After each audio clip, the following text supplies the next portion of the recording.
بسم الله الرحمن الرحيم، والصلاة والسلام على رسول الله. مرحبا بكم خياتي.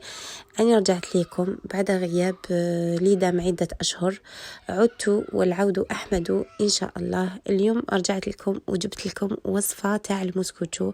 هذا المسكوتشو بزاف خفيف، يجي رائع من أروع ما يكون. إن شاء الله كل واحدة فيكم تسيه لولادها في الدار، ولا يجوها ضياف على غيلة يعني رايحة تنوض ديرو تمتم.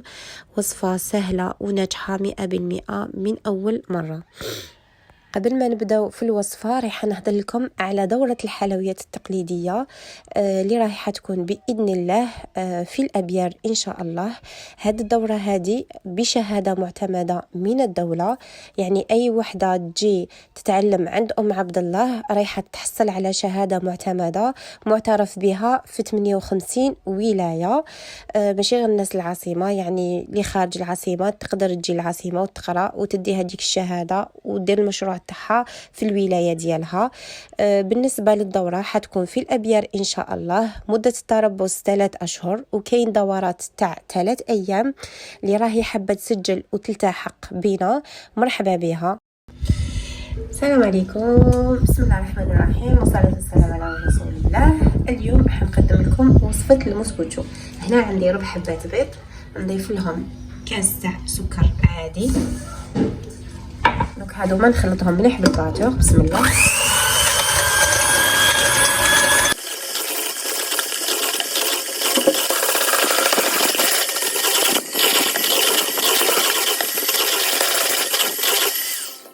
هنا عندي علبة من الياغورت ناتور نضيفها هنايا. نزيد نخلط ايضا بالباتور. هنا الباتور ماشي حتى نطلعو كامل خليط مليح وكامل بيان، يعني هكذا.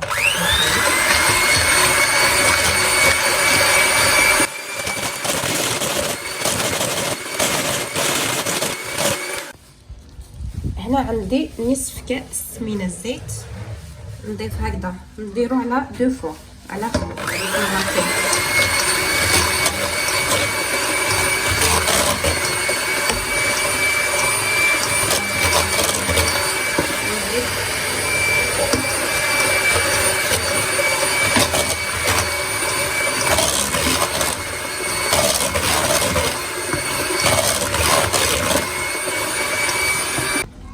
هنا عندي كاس فارينة، هي الكمية كاس ونص.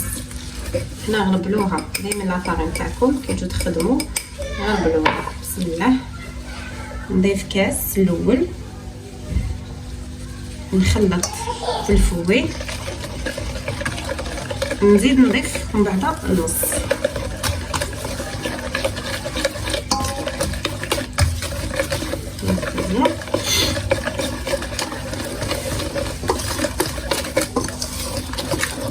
هنا ما تكملوش بالباتور، بالفوي فقط. هذا المسكوتشو يجي بزاف خفيف، يجي ما شاء الله، يعني تقدروا تخدموه في الاعراس كيما راهو دوكا توندونس راهم يديروا المسكوتشو في الاعراس. يعني هذه الوصفه هذه راح تنجحوا فيها من اول مره. هنا نضيف ملعقه هكذا كبيره تاع لافاني، نزيد نضيف نص كاس تاع الفارينه. هنا تقدروا تستعملوا قشور الليمون، هذاك يرجع لكم.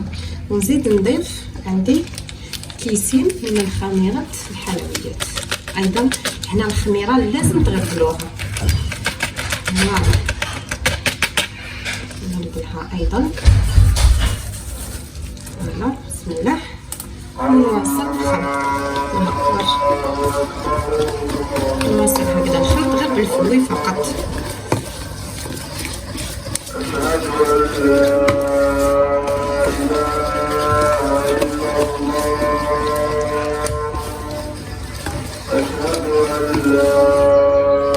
أشهد أن لا إله إلا الله،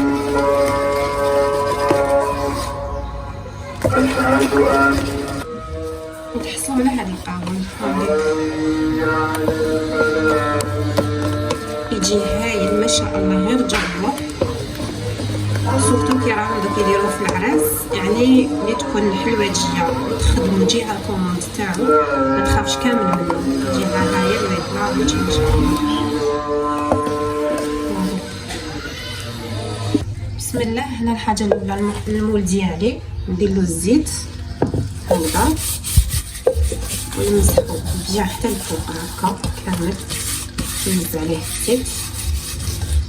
تبعوا هذه الخطوات ما يسقلكمش كامل الموز كله، يجيكم طالع يجي ما شاء الله.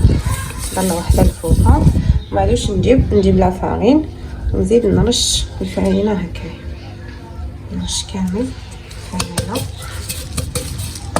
وبعدين نزيد نوريكم طريقه كيفاش ديموليو البون ديالكم، يعني تضمنوا هاد الطريقه ما يلصقش باذن الله. فوالا نبدا نحللو، نجيب الخليط تاعي هاوليك، نعاود نحركو شويه مع القهوه نتاعي كيفاش يجي.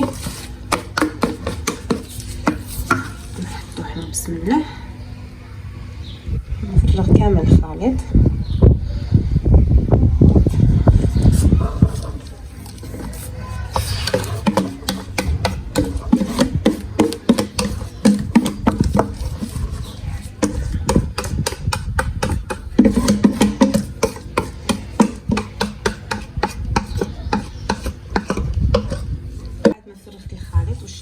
نشدو هكذا كيما راه ونخبطو هكذا. هنا بعد ما وجدت دوكا نحط الفوغ تاعي يسخن على 180 درجه مده 5 دقائق 10 دقائق، ما يفوتش، ما لازمش يكون الفوغ تاعي سخون بزاف. 5 دقائق الا يعني فت 10 دقائق. هاي ليك هنا بعد ما طابت درت هنا سنيوه صغيره درت فيها الماء. هاد الطريقه هذه راح تسهل عليا باش نديمو ليها تمتم. فوالا هذه هي. بعد ما جازوا عليها 10 دقائق حنا نديمو ليها فاسيلمون. شوفوا يعني تجي ما شاء الله تتقلب تمتم، رايحه وحدها تباعد على المول. فوالا هاي ليك كيفاش خرجت، جات بيان. ديمولات تمتم. اللي عندها مشكل في التقلاب توجور دير هاد الطريقه تاع الماء وتدعي لي بالخير. بون هنا عندي شوكولا ذوبتها مع شويه كاوكاو مرحي خشين. بالنسبه للتزيين اختياري، كل وحده دير على حسب الذوق تاعها وعلى حسب المقدور ديالها. تقدروا ديروا لها سكر ناعم، تقدروا تخلوها كيما راهي هكذا، تقدروا ديروا كيما درت انا شوكولا. كل وحده دير على حسب الذوق تاعها. هنا زينتها بشوكولا وقسمتها لكم تمتم، ما خليتش حتى الشوكولا نشفت. وان شاء الله كامل تجربوها وتنجحوا فيها وتخلوا لي رايكم في لي كومونتير. وشهية طيبة للجميع، والحصة القادمة ان شاء الله. في امان الله.